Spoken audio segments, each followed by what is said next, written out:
Les jeux vidéo à impact, c'est quoi? Est-ce vraiment la nouvelle tendance du marché?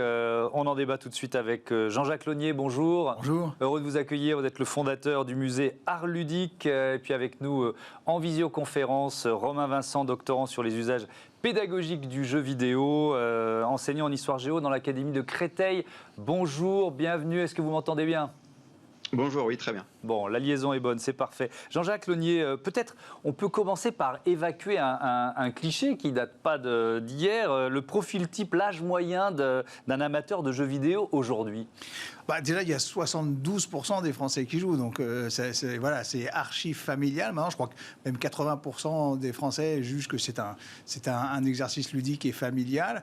Et si on va plus sur les jeunes, de 10 à 24 ans, ils sont 95% à jouer. Donc c'est vraiment devenu un médium fondamental et essentiel maintenant.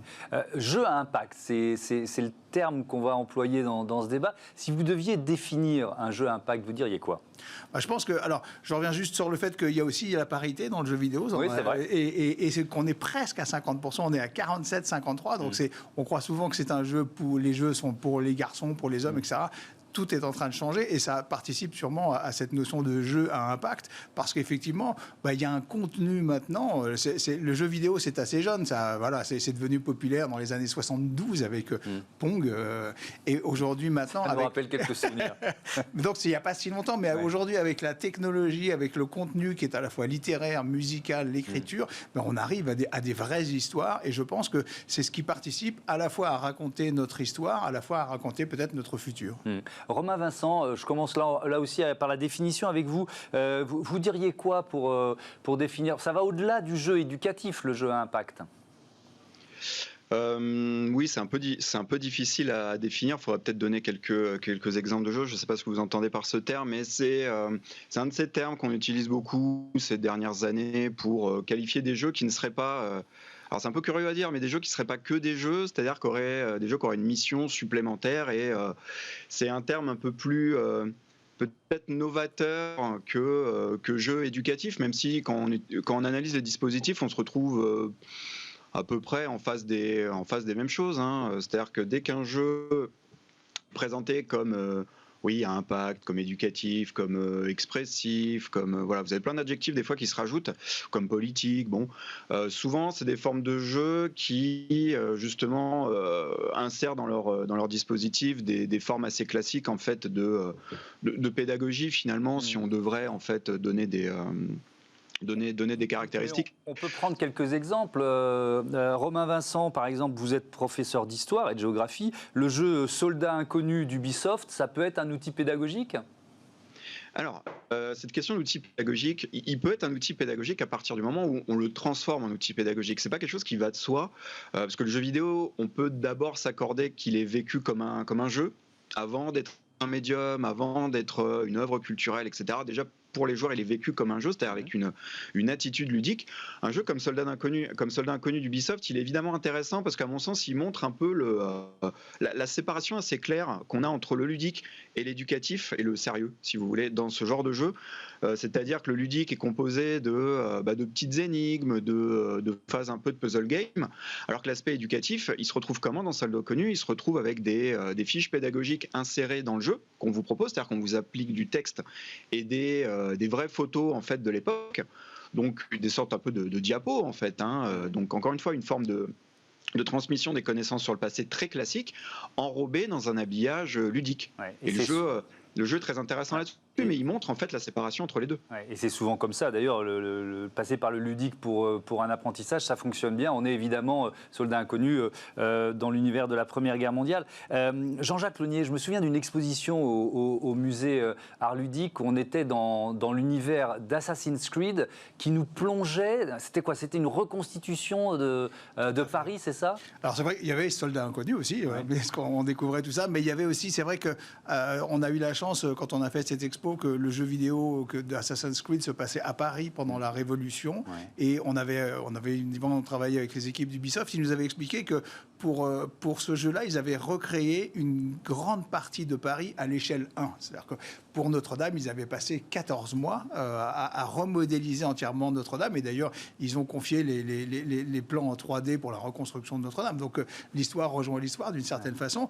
Mais c'est vrai qu'on se disait, bon, voir ça à l'échelle 1, quand on joue avec sa télé, on voit que c'est très beau, on voit de la lumière. Donc on avait construit un mur géant de 7 mètres de large et de 6 mètres de haut à 180 degrés, comme un casque un peu de réalité virtuelle. On avait mis des caméras dans le jeu avec la collaboration de Ubisoft et on proposait aux visiteurs de se promener dans Paris pendant la Révolution à l'échelle 1 et les gens qu'on croisait étaient à notre échelle et on voyait et on passait de l'île Saint-Louis qui était quand même très très bien reconstituée puisque nous on avait une petite galerie là-bas jusqu'à Notre-Dame et c'était vraiment très spectaculaire. Oui, c'était un travail d'orfèvre. Les jeux vidéo, Jean-Jacques Launier, sont le reflet d'une époque. Les notions d'écologie, d'inclusion, de diversité, enfin je pourrais en citer beaucoup qui sont peut-être recherchées par les nouvelles générations de joueurs.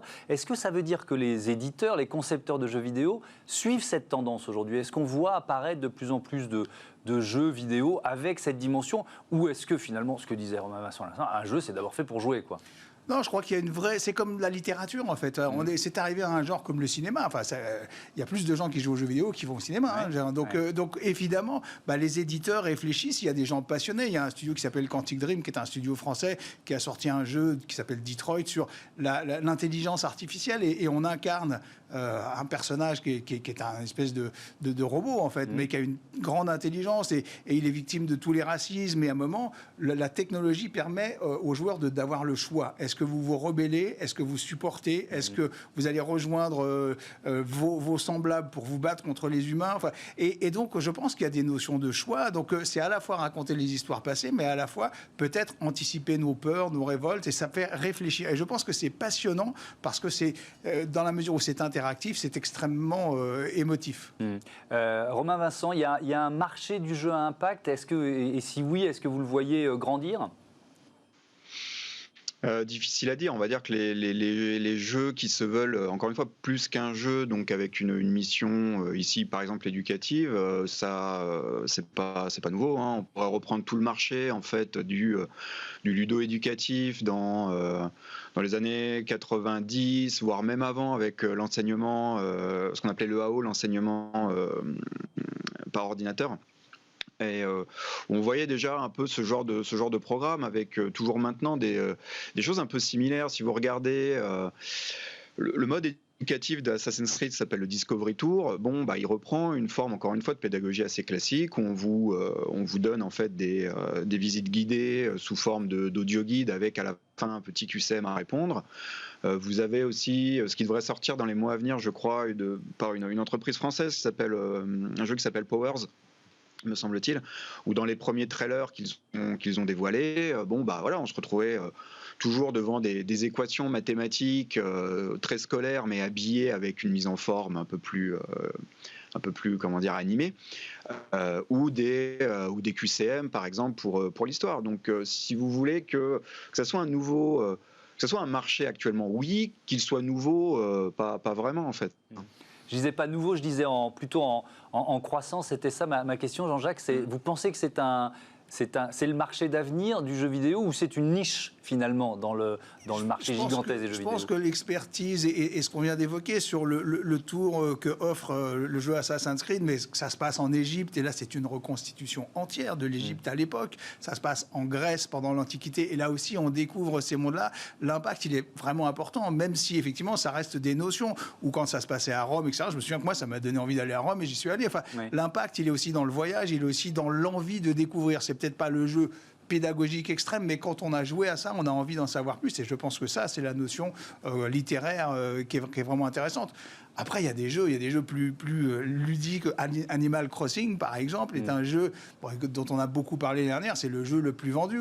C'est une espèce de simulation de vie. Alors, pendant le Covid, où tout le monde était planqué, mais finalement, l'impact, c'était de s'échapper avec son île, ses personnages, qui sont quand même des petits animaux parlants, quoi. C'est un truc, à la base, pour les enfants. Or, la plus grande partie des joueurs, l'essentiel, c'était 24 ans. Avec une dimension écologique dans Animal Crossing, parce que son île, il faut faire attention à la façon façon de Je crois que, voilà, l'utiliser ou de l'exploiter, entre guillemets. Non, mais tout à fait. Écologique, faire les cultures, revenir si on n'est pas revenu la semaine suivante parce que les mauvaises herbes ont poussé, ouvrir un musée. Je veux dire, il y a plein de choses intéressantes comme ça. Et c'est un jeu qui finalement a eu un impact important parce que quand on était un peu confiné, j'ai l'impression que ça a permis aux gens de s'évader. Oui, ça fait du bien. Un dernier mot, Jean-Jacques Leunier, vous allez rouvrir le musée Art Ludique dans quelques mois et ça fera du bien aux fans dont je suis. C'est prévu pour quand et avec quelle philosophie?